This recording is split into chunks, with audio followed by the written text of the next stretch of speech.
If your iPhone is not charging, or if it's charging and then stopping and charging again, first look at the cable. If it's bent or torn, maybe that's why it's acting like that.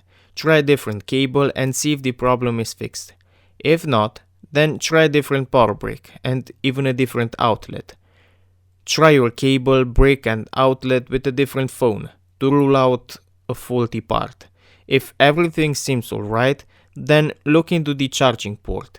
Maybe you have dust or lint in there. You can clean it carefully with a toothbrush or specialized tools.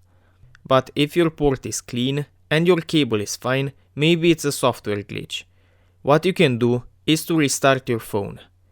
And if a simple restart hasn't fixed it, you can try to hard reset it. Press the volume up button, volume down, and then hold down the power button until the phone turns off completely.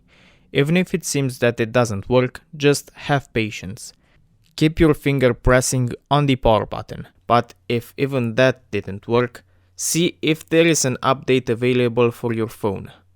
Or another fix is to turn off low power mode on your iPhone. Go to Settings, Battery, and toggle the low power mode switch to the off position.